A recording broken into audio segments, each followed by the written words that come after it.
Don't you dare ask us to cancel our plans again. We've had these Elton John tickets for months, my mother yelled, her voice echoing through my hospital room. I sat there stunned, clutching my phone with trembling hands. It was Christmas Eve at Las Vegas Medical Center. Just me, my 2-year-old twins, Ethan and Emily, playing quietly in the corner, and a nurse named Valerie checking my vitals. The pain in my abdomen was excruciating, like someone was twisting a knife inside me. But the look of indifference on my mother's face through the video call hurt even more.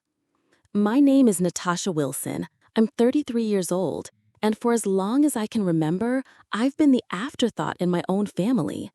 My younger sister Jessica, the golden child, could do no wrong in my parents' eyes. Meanwhile, I couldn't even get them to watch their only grandchildren while I underwent emergency surgery for complications related to my husband's death 6 months ago. The doctors had found internal bleeding that required immediate attention, but all my parents cared about was their concert tickets and celebrating Christmas Eve with Jessica. When I finally asked for their help after exhausting all other options, my dad's response cut deeper than any surgical tool could. "You're becoming a real nuisance and burden, Natasha. We're retired now. We deserve to enjoy our lives with your constant problems." I'd been supporting my parents financially since they took early retirement 3 years ago. Every month, without fail, I sent them $2,500 to help with their mortgage and expenses. Even after James died, I did it out of love and duty, believing families should support each other. How foolish I was. As my tears fell silently onto the hospital blanket, Valerie gently squeezed my shoulder. "My friend Olivia is a professional nanny who specializes in childhood trauma. Let me call her for you," she offered, her kindness a stark contrast to my parents' callousness. The twins were still too young to understand what was happening. They'd already lost their father to a car accident. Now they might lose me too if the surgery went wrong. The thought terrified me, but not as much as leaving them with people who saw them as burdens.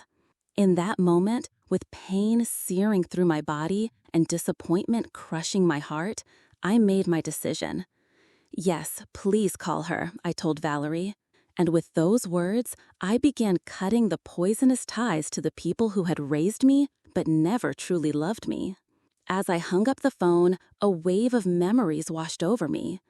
My childhood had been filled with moments of being overlooked while Jessica received all the attention. When I graduated college with honors, my parents barely acknowledged it because Jessica had been cast in a local commercial that same weekend. When I married James, they complained about the wedding venue being too far from their home. Even when the twins were born, they visited only once, claiming the babies were too fussy for their liking. James had been my rock through it all. He understood the pain of family disappointment, having been estranged from his own father for years. "We'll build our own family," he would say, "one that knows how to love." And we did, creating a warm home filled with laughter and acceptance. But 6 months ago, a drunk driver stole him away, leaving me to raise our children alone while battling depression and grief. Despite my loss, I continued supporting my parents. I even increased the monthly amount when they mentioned struggling with inflation. I wanted to be better than them, to show that families should stand by each other no matter what. The irony was crushing. Here I was, bleeding internally, possibly dying, and they couldn't miss one concert to care for my children. Valerie returned with news that her friend Olivia would arrive within an hour. "She's amazing with kids," Valerie assured me. "She used to work with trauma victims at the Children's Hospital before becoming a private nanny." "How much will this cost?" I asked, worry creeping into my voice. Medical bills were already piling up since James's insurance coverage had limitations. "Don't worry about that now," Valerie said. "Let's focus on getting you ready for surgery." But I was worried. I thought about the $2,500 I was scheduled to transfer to my parents next week, money that could now help pay for childcare. The thought sparked something inside me, a flame of self-preservation that had been extinguished years ago. When Olivia arrived, she was everything Valerie had promised: kind, professional, and immediately connecting with the twins. As hospital staff prepared me for surgery, I made a decision. "Could you bring me my phone one more time?" I asked Valerie. With shaking hands, I sent 2 messages. The first was to my bank, canceling all future automatic transfers to my parents' account. The second was to my parents. "I will no longer be providing financial support. My children and I deserve better than being your afterthoughts. Don't contact me again." As they wheeled me toward the operating room, I felt something unexpected through the pain and fear: freedom. The surgery was successful, but left me weaker than anticipated. I spent 5 days in the hospital, drifting in and out of consciousness. Grateful for Olivia, who had gone above and beyond by staying with the twins in my hospital room during the days and taking them to my apartment at night. During one of my more lucid moments, I noticed my phone blinking with notifications: 27 missed calls and numerous text messages from my parents and Jessica. Most of the messages followed a predictable pattern: confusion, then anger, then desperate pleas about their mortgage payment. Not once did they ask how my surgery went or if the twins were okay. The final message from my father was particularly telling. "You can't just cut us off like this. We've planned a cruise next month and the tickets are non-refundable." My sister's messages were different. She seemed genuinely confused.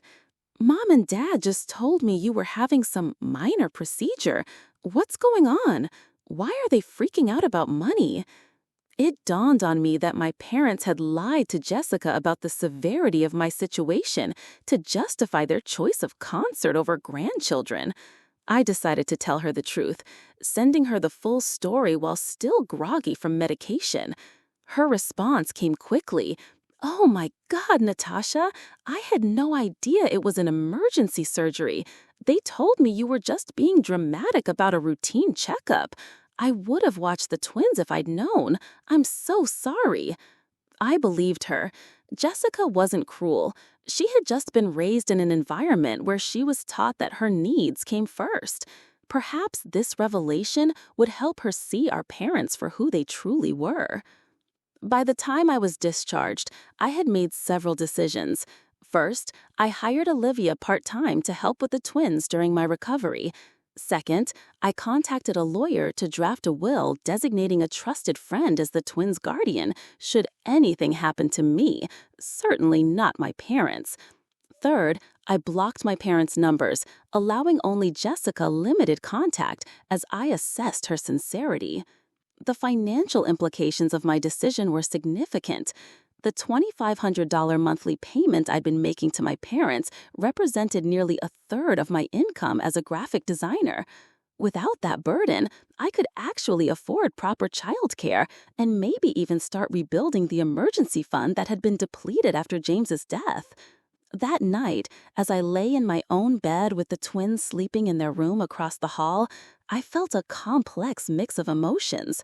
There was guilt, the ingrained feeling that I was somehow wrong for putting myself and my children first. There was fear about managing recovery while caring for 2 toddlers. But there was also an unfamiliar sense of self-respect taking root. My phone pinged with a text from Jessica. "I just had a huge fight with Mom and Dad about how they treated you. I'm staying at a hotel tonight. Can we talk tomorrow?" Maybe I wasn't completely alone after all. 2 weeks after my surgery, I was slowly regaining my strength. The incision site still throbbed painfully when I moved too quickly, but I was managing better each day. Olivia had been a godsend, arriving each morning to help with the twins while I worked from home. My graphic design clients had been surprisingly understanding about my limited availability, and I was grateful for the remote work that allowed me to stay close to my children. Jessica had visited twice, bringing healthy meals and spending time with the twins. Our conversations were cautious at first, but eventually she opened up about her own experiences with our parents. They always made it seem like you were choosing to distance yourself from the family, she admitted one evening as we watched the twins play. I never realized they were pushing you away. I was beginning to see a new side to my sister, one that had been hidden beneath years of our parents' manipulation. While I wasn't ready to completely trust her yet, I appreciated her efforts. Then came the knock at the door I had been half expecting. Through the peephole, I saw my parents standing in the hallway. My mother was clutching her designer purse nervously, while my father stood with his arms crossed, familiar impatience etched on his face. I hesitated, heart pounding, before opening the door just enough to speak through the gap. "What do you want?" I asked, my voice steadier than I expected. "Natasha, darling, we've been so worried," my mother began, her sugary tone immediately raising my defenses. "You haven't been answering our calls, and we needed to make sure you and the twins were all right." "We're fine," I replied flatly. "Now, if that's all—" "It's not all," my father interrupted, pushing slightly against the door. "We need to discuss this ridiculous financial situation. The bank called about our mortgage payment, and we had to dip into our cruise savings to cover it." The audacity was breathtaking. No questions about my recovery, no concern for their grandchildren, just demands about money. "I told you I'm cutting financial ties. I meant it." "But sweetie," my mother pleaded, her voice rising an octave, "we've come to depend on that money. Your father and I adjusted our lifestyle based on your commitment to help us." "My commitment?" I echoed in disbelief. "I've been sending money out of guilt and obligation while you couldn't even watch your grandchildren during my emergency surgery." My father's face darkened. "That's not fair, Natasha. We had plans." "Plans more important than my children's safety? More important than my life?" I replied, anger rising. "Do you know what the doctor said? There was a chance I might not survive that surgery. Did you even bother to ask?" Their silence was answer enough. "We made one mistake," my mother whispered dramatically. "Are you really going to punish us like this?" "This isn't punishment, Mom. This is consequence," I said. "I've spent my entire life seeking your approval and support, and in my moment of greatest need, you chose Elton John tickets over helping me." "We're your parents," my father interjected, his tone shifting to demand. "And I'm a parent too," I countered. "I would never treat Ethan and Emily the way you've treated me. Never." Just then, Emily toddled into view, clutching her scuffed giraffe. My mother instantly switched tactics. "There's my precious grandbaby," she cooed, bending down. Emily, unfamiliar with these relative strangers, backed away and looked at me with uncertainty in her eyes. "I think you should leave," I said quietly. "When I'm ready to talk, if I'm ever ready, I'll reach out." "But the money," my father started, "is no longer your concern," I finished, gently closing the door. The next morning, my parents returned with reinforcements. My Aunt Patty, my mother's sister, who had always positioned herself as the family peacemaker. "Natasha, honey, let's be reasonable," Aunt Patty pleaded from outside my door, which I had not opened. "Your parents are struggling without your help." "They managed their finances for decades before I started helping them," I replied through the door. "They chose early retirement knowing their savings weren't adequate." My mother's voice broke in. "We made those decisions because you promised to help us. We've had to cancel our cruise, and now we might lose the house." Their attempts at manipulation were so transparent now that I'd stepped back from the fog of guilt they'd surrounded me with for years. When had I ever promised lifetime support? I'd offered to help temporarily after their retirement, but somehow that had evolved into an expected permanent arrangement. Mom, Dad, I'm recovering from major surgery and caring for 2 toddlers. This conversation is over, I said firmly, before walking away from the door, ignoring their continued knocking and pleading. Later that day, I received a group email from my father addressed to the entire extended family, detailing how I had abandoned them in their time of need after they had sacrificed everything for me. The email conveniently omitted their refusal to help with the twins during my emergency surgery, instead painting me as an ungrateful daughter who had suddenly cut them off without reason. What they hadn't anticipated was the backlash. My cousin Michael, who lived near my parents, replied to the group, "Uncle Robert, didn't you just buy a new boat last month? And Aunt Diana, wasn't that a new diamond tennis bracelet you were showing off at Thanksgiving?" Other family members chimed in, many privately messaging me to ask for the full story. Even Aunt Patty called me directly after learning the truth. "I had no idea about your surgery," she admitted. "They told me you were just being dramatic about some routine procedure and using it to punish them financially." Meanwhile, Jessica had fully taken my side after witnessing our parents' behavior firsthand. She helped me craft a single, factual response to the family email thread, simply stating, "I recently underwent emergency surgery with a significant risk of complications.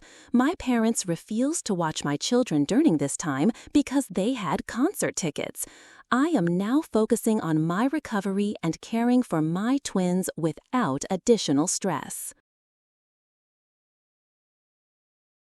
The support that followed was overwhelming. Cousin Michael's wife dropped off home-cooked meals. A second cousin I barely knew offered her services as a part-time babysitter, free of charge. Jessica started spending weekends at my apartment, getting to know her niece and nephew while helping me recuperate. Most surprisingly, Valerie from the hospital connected me with a support group for young widowed parents. Their first meeting was held by a Zoom, so I could participate from home. And for the first time since James died, I felt truly understood by people who had walked my path. My parents' financial situation, meanwhile, deteriorated quickly. They had indeed been living beyond their means, counting on my monthly contributions to maintain their lifestyle of travel and luxury purchases. Jessica discovered they had taken a second mortgage on their house a year ago to buy their boat, assuming I would continue subsidizing their primary mortgage indefinitely. "They've been lying to everyone," Jessica said, shocked, after helping them review their finances at their request. "They're not destitute, they're just overspent. They'd be fine if they sold the boat and vacation timeshare." Their increasingly desperate voicemails and texts continued, but with each passing day, their hold on me weakened. I was building something new from the ashes of their betrayal, a genuine support network based on mutual care rather than obligation. 1 month after my surgery, a major unexpected twist occurred. My parents received a foreclosure notice. Jessica called to inform me, her voice a mix of concern and exasperation. "They're in complete panic mode," she explained. "The bank is giving them 60 days to catch up on payments or they'll lose the house." "What about their retirement funds?" I asked, bouncing Emily on my knee while Ethan napped. "Mostly depleted. They spent a chunk on that boat, then invested the rest in some scheme Dad's golf buddy recommended. They lost almost everything," Jessica sighed. "I'm not saying you should help them, Natasha. I just thought you should know." Later that evening, I received desperate texts from both parents, now abandoning all pretense of concern for my well-being and openly begging for money. My mother's message was particularly revealing. "We never thought you'd actually cut us off. We assumed you were just angry and would start sending money again after a week or 2. Their assumption that my boundaries weren't real infuriated me. All those years of putting their needs before mine, of accepting their mistreatment, They had never respected me at all. Meanwhile, my own life was transforming in unexpected ways. The support group had become a lifeline, connecting me with other parents facing similar challenges. Through them, I met Diana, a real estate agent whose husband had died of cancer 2 years earlier, leaving her with a 3-year-old son. She helped me consider options I hadn't thought possible, like selling my too-small apartment and using the equity to move to a more affordable neighborhood with better childcare options. I'd also started a small side business designing memorial websites, inspired by the one I'd created for James. Several members of my support group had commissioned sites, and word was spreading. For the first time since becoming a widow, I felt a sense of purpose beyond mere survival. The contrast between my growth and my parents' collapse became even more apparent when they showed up unannounced at my apartment again, this time with a detailed spreadsheet of their debts. "We need $14,000 to catch up on the mortgage and avoid foreclosure," my father explained, his usual authoritative tone now tinged with desperation. I invited them in, not out of obligation, but because I was curious to hear the perspective now that they were truly facing consequences. "What about selling the boat?" I asked, gesturing for them to sit at my small dining table. "We'd take a loss," my father protested. "And the timeshare?" "We've tried, but the market is terrible," my mother added quickly. "Besides, those are our retirement luxuries." I almost laughed at the absurdity. "Luxuries you can't afford." "We could afford them with your help," my father countered, his tone hardening. "It's the least you could do after everything we've done for you." "What exactly have you done for me?" I asked quietly, the question hanging in the air like a challenge. The twins chose that moment to toddle into the room, Ethan clutching his favorite truck and Emily babbling happily. My parents' expressions softened instantly. "There are our precious babies," my mother cooed, bending down. Emily, unfamiliar with these relative strangers, backed away and looked at me with uncertainty in her eyes. "They don't know you," I stated simply. "You've seen them, 3 times in their lives? You chose not to be involved." "That's not fair," my father protested. "We're busy people." "Too busy for your only grandchildren? Too busy to help your daughter through emergency surgery, but not too busy to ask for money," I observed. "I think that says everything about your priorities." My mother's face crumpled. Whether from genuine emotion or calculated manipulation, I couldn't tell anymore. "Without your help, we'll lose everything," she whispered. "I lost my husband," I replied, my voice steady. "My children lost their father. We survived. You'll survive too." 3 months after my surgery, my parents faced the inevitable.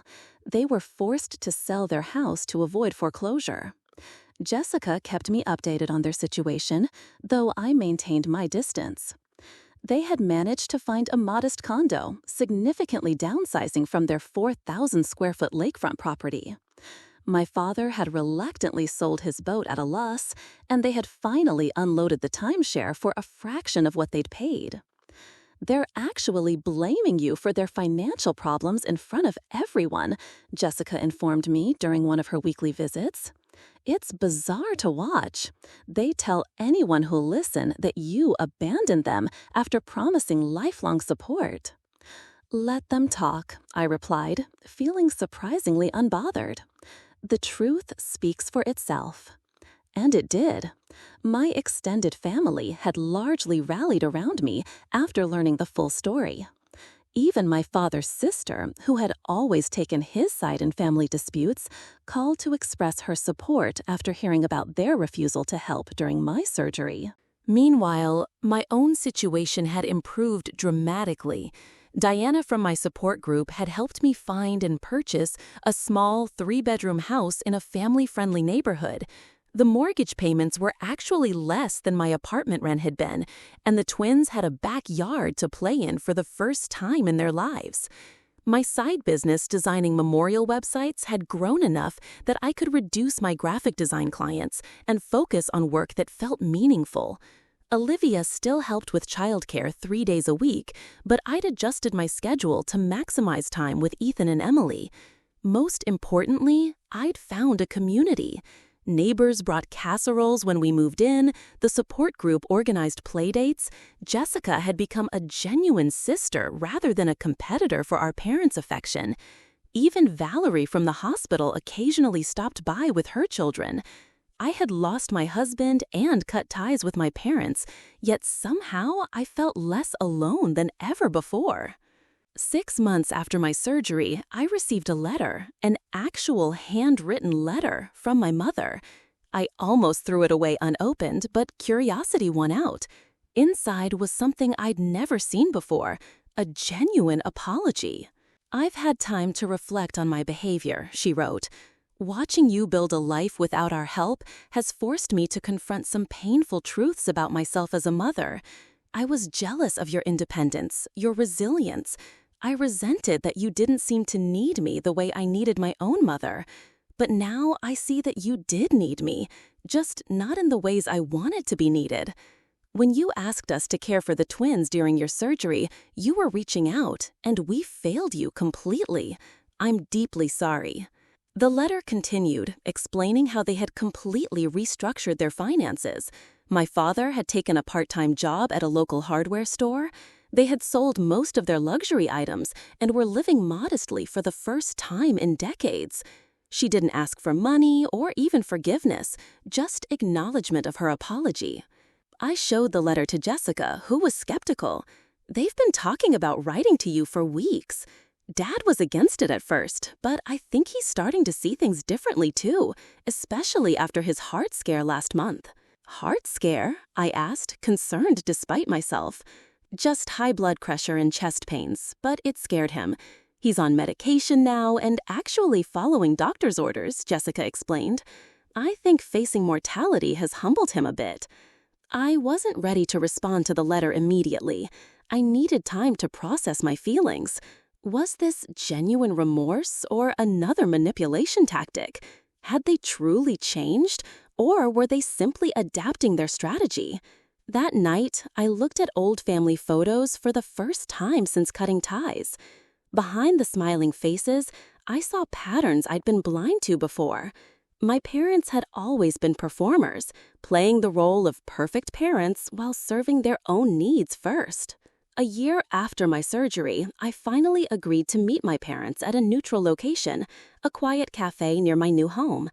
When they arrived, I barely recognized them. My father seemed smaller somehow, his confident posture replaced by a humbler demeanor. My mother's designer clothes had been exchanged for simple, practical attire. The twins with Jessica for the afternoon. I wasn't ready for a family reunion just yet. We sat in awkward silence until my father did something unprecedented. He cried. "I've been a terrible father," he admitted, his voice breaking, "and an even worse grandfather. I don't expect your forgiveness, but I want you to know that I see it now, how selfish we've been." My mother reached across the table, not quite touching my hand, but gesturing toward it.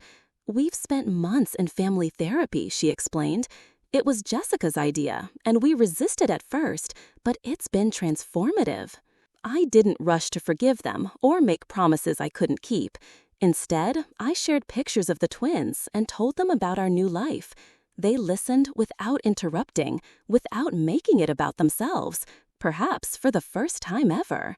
As we parted, my father asked quietly, "Would it be possible someday to know our grandchildren?"